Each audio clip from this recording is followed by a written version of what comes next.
In my opinion, we have major problems with our voting systems. Now, I'm not only speaking in terms of politics, I'm speaking in the world of the stock market. We have a case like AMC, which is a publicly traded company, right? And they say, we want the stockholders to vote yay or nay for a 10-for-1 reverse stock split. Now, how do we really know at the end of the day, for whatever the reasons are, that retail truly made the decision? In other words, the stockholder, because supposedly retail owns the majority of AMC, correct? Don't we? I mean, according to Adam Aron, we own 90% or more of AMC. Okay, he's never. I've never heard him change that. That was his assessment. Retail owns the majority of AMC.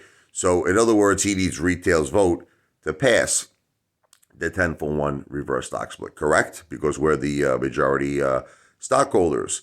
But here's the thing. The problem is, how do we know any of this? How do we know we truly own 90%?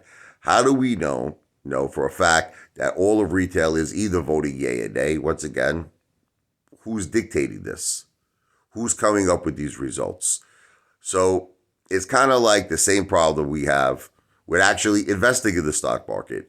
We're putting our faith in that same corrupt system that we don't trust, right? Think about it for a second, okay?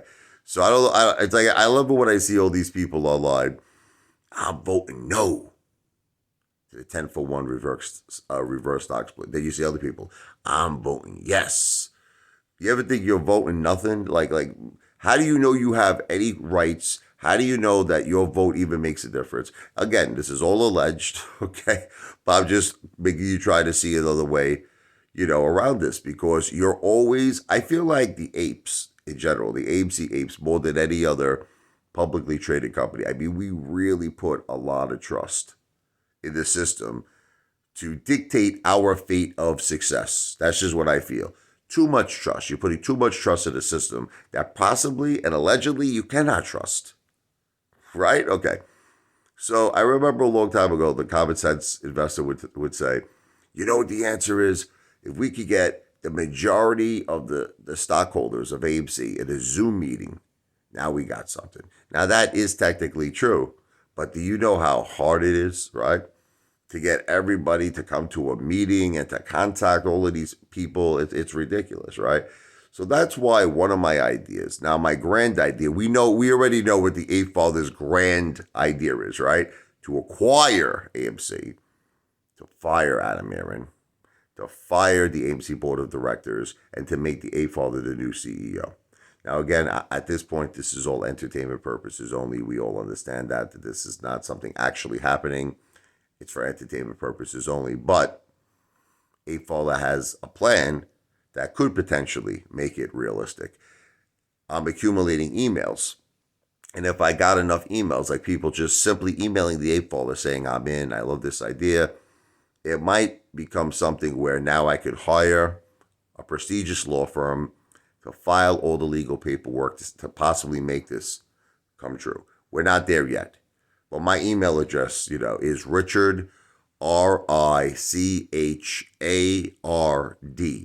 L as in Larry, E as in Edward, 101 at gmail.com. If you do find this idea to be exciting, again, it's Richard, RICHARD, L as in Larry, E as in Edward, 101 at gmail.com. But a lot of times I get criticism because people will say to me, what happens if AMC wouldn't want to sell, right? That's why you always have to have a plan A and a plan B.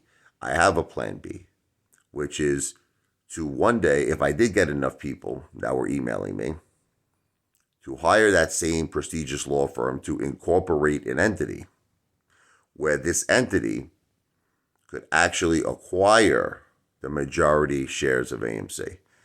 Now, we're talking 51%. Why this is so beautiful, I'll tell you, okay? You don't have to have the same problems you had before with the common sense investor where you had to get millions of people or whatever the case may be on a Zoom meeting. You literally, this entity could appoint one person to represent them. Like, okay. So in other words, that person says to me, as a hypothetical, just hypothetically speaking, I can now go to the AMC board of directors and I have voting rights and I have voting power. That's a powerful thing.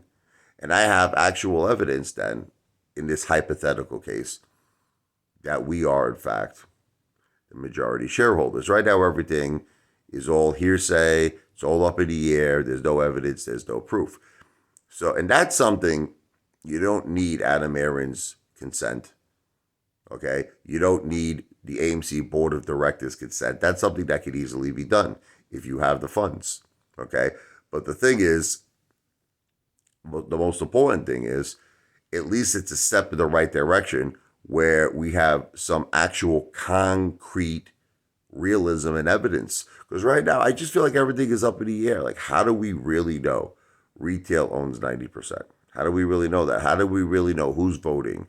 We don't know anything. It's all assumption. And when you assume, make an ass out of you and me. Okay? I like to have more concrete facts, evidence, and something that I could really say, this is real. You know what I mean? This isn't fake. This isn't fugazi. This is real. So once again, Abe Falder's email, Richard, RICHARD, L as in Larry, E as in Edward, 101 at gmail.com. It's not a solicitation for an investment.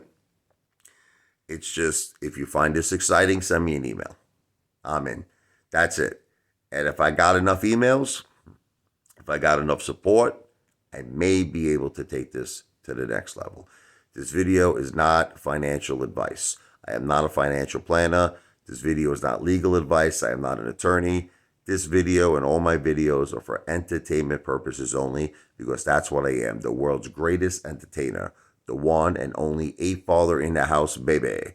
What?